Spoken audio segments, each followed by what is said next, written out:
Bonjour, je suis Silke Pan, vice-championne du monde en paracyclisme, cofondatrice du Cannibaloon Team et je suis dans la libre antenne de Radio People.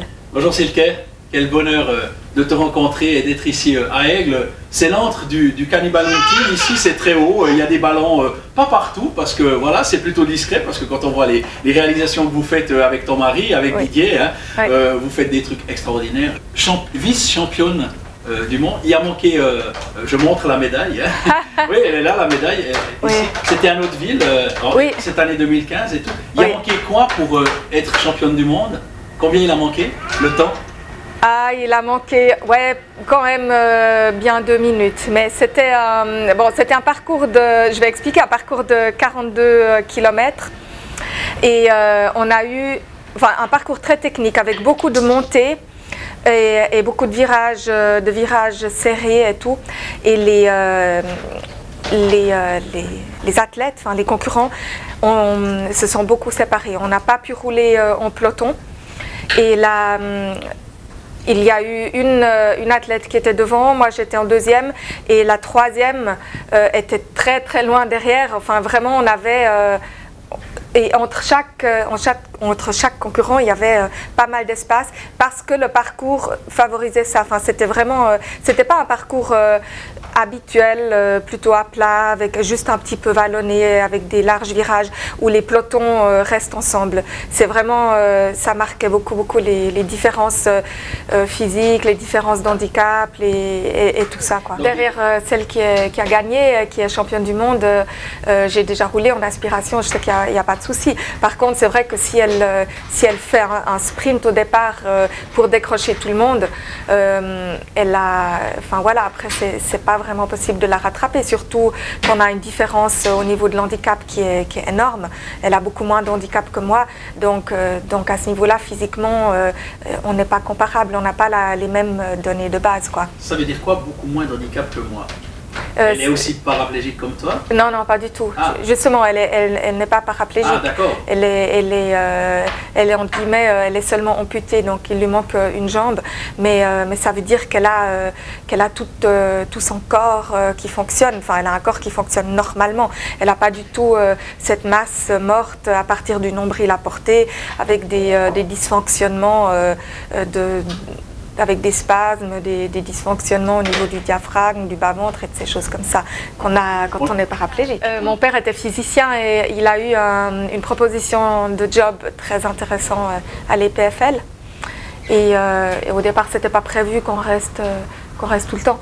C'était un mandat maximum 5 ans.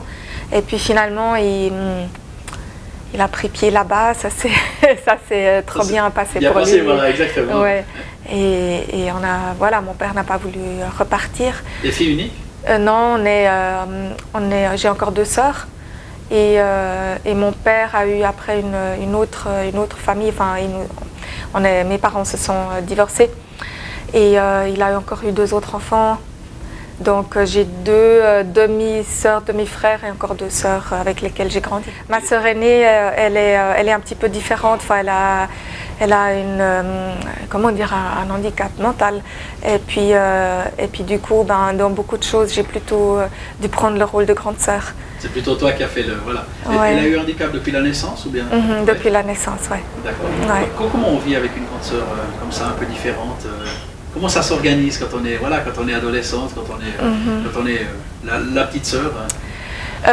C'était toujours une responsabilité et en même temps c'était pas facile parce que ma grande sœur se faisait beaucoup attaquer, tout le temps. Elle se faisait attaquer par les autres enfants, par les adultes qui la comprenaient pas et j'ai dû la défendre. Ma mère est plutôt quelqu'un qui va sur les émotions et qui veut laisser libre cours à la créativité, à la personnalité sans lui mettre de règles du tout. Et mon père, il voulait nous éduquer pour qu'on devienne, j'en sais rien, des gens bien. Et il nous mettait beaucoup de règles. Donc c'était pas du tout pareil. Bon, mon père n'était pas beaucoup là, sincèrement. Donc on a plutôt grandi avec ma mère. C'était quoi les rêves d'enfant? Quand tu étais petite fille, le soir dans ton lit, tu regardais le plafond, tu rêvais de quoi pour plus tard? Je crois mon premier métier que je voulais faire, c'était peintre. Bon, voilà, je sais pas pourquoi c'était comme ça. Mais il y avait quelqu'un dans la famille, il y avait quelque chose qui t'a influencé, enfin, qui faisait que ça t'a donné envie, c'était pourquoi? Même pas spécialement. Bon, c'est vrai que du côté de mon père, même si ils sont intellectuels, ils ont toujours été très artistes. Et puis, on a eu quelques artistes du côté de mon père, dans sa famille. Et sa mère qui peignait énormément et tout ça aussi un petit peu semi-professionnel. Mais je ne sais pas si c'était je me suis rendu compte de ça. Mais ça veut dire que tu dessinais beaucoup? T'aimais bien dessiner? Mais oui, en fait, je me levais souvent avant le lever du soleil. Et puis j'avais un lutrin, en fait c'était un lutrin de mon violon, mais que j'utilisais pour la peinture, et puis je peignais les levées de soleil, enfin voilà, mais j'étais très petite, mais bon, voilà. C'était un numéro en duo avec mon mari, et on ne s'est pas rattrapé, voilà, c'est passé comme ça. Manquer les mains, il y a eu un saut, et puis il devait te rattraper Ouais, un truc comme ça. En fait, moi, je ne sais pas exactement, parce que j'ai perdu connaissance, j'ai aucun souvenir de ce qui s'est passé avant, après, je ne sais pas en fait, c'est un noir dans mon existence. Et puis, comme c'est une période quand même douloureuse pour mon mari, je n'ai pas commencé à lui poser trop de questions de détails sur ça, quoi. Je sais que c'est dur pour lui d'en parler, donc voilà. Moi, je sais juste qu'il y a eu une prise où on ne s'est pas rattrapé, et puis voilà. Quand tu reprends connaissance, t'es où? Je suis au Centre suisse des paraplégiques à Notteville. Ça veut dire que, voilà, ouais, la vie bascule, et puis, puis on te dit quoi? Qu'est-ce qu'on te dit, les premières choses qu'on te dit? On me dit, lève-toi pas, reste couché. Donc je ne comprenais pas. Et voilà, parce que moi, je me suis réveillée comme d'un sommeil profond. J'ai eu la sensation de me réveiller comme si j'avais dormi longtemps et que j'avais fait un long rêve. Et voilà, parce que en fait, j'ai aucun souvenir du jour d'avant, de l'accident. J'ai d'abord été opérée en Italie. Ensuite, j'ai été transférée par la Rega en Suisse, mais de ça, en fait, moi, j'en sais rien. On me l'avait raconté, mais voilà. Donc, je me réveille et c'est voilà, comme si je me réveillais d'un long rêve. Donc, sur le moment, je me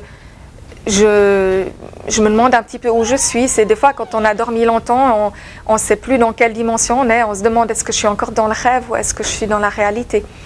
Et puis, je mets un moment à analyser, à comprendre ce qu'il y a autour de moi, à comprendre que c'est une chambre d'hôpital, à voir... je vois tous ces gens qui sont dans cette chambre et puis qui sont assez excités, émus. Voilà, j'ai dû d'abord comprendre pourquoi il y a autant d'émotions autour de moi.